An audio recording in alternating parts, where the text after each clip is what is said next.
Agnès, comment tu te sens avant de jouer cette finale de Coupe d'Europe? Impatiente de faire rêver, impatiente que les filles démontrent toutes leurs capacités parce que on revient mardi soir d'un match après un mois et demi d'arrêt et on a vraiment envie de donner le meilleur de nous-mêmes, autant pour tous les bénévoles évidemment, mais toute la France entière parce que évidemment 21 ans après ça fait rêver, quoi. C'est un beau titre, ce sera un beau titre pour toi?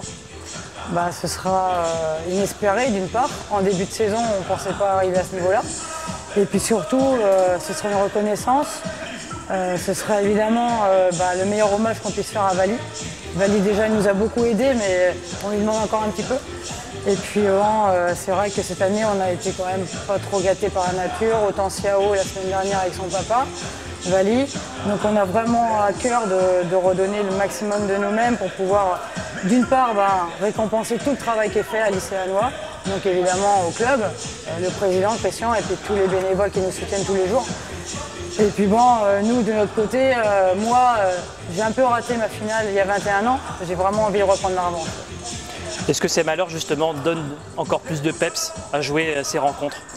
C'est sûr que dans un esprit d'équipe, un esprit de club, tu as beaucoup plus envie de te dépasser qu'un esprit individuel où l'ambiance n'est pas la même, les résultats ne sont pas partagés. Donc là, on a vraiment envie, tout ensemble, on est plus que des joueuses, on est une famille, on est une équipe, on est des copines, quoi. Donc on a vraiment envie de tout faire, aller le plus loin possible pour démontrer qu'en France, on peut avoir un club au plus haut niveau et avec une équipe hétérogène, évidemment, de pays différents, mais toujours aussi solidaire. Terminer deuxième, ce serait dur? Il faut relativiser, c'est un bel exploit, être en finale de Coupe d'Europe avec ce qui nous est arrivé. Après, quand on joue, on est des sportifs de haut niveau, on n'a pas envie de perdre.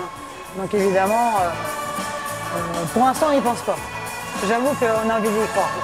Pour toi, en numéro 3 de l'équipe, est-ce que tu as peut-être moins de pression que les autres? Ça peut jouer? Oui et non, parce que j'en ai un peu marre d'être le boulet de l'équipe, quoi. Donc c'est vrai que peut-être que j'ai un peu moins de pression, mon rôle est différent. Peut-être que aussi j'arrive à aborder différemment la deuxième finale que je fais en Coupe d'Europe.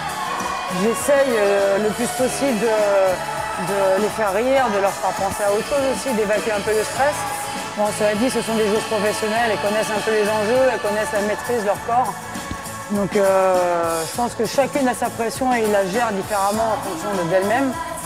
Mais je dirais que la pression peut aussi motiver et permettre de se surpasser. Donc il ne faut pas tout enlever non plus, on est là, on se donne. Et puis on y croit, quoi.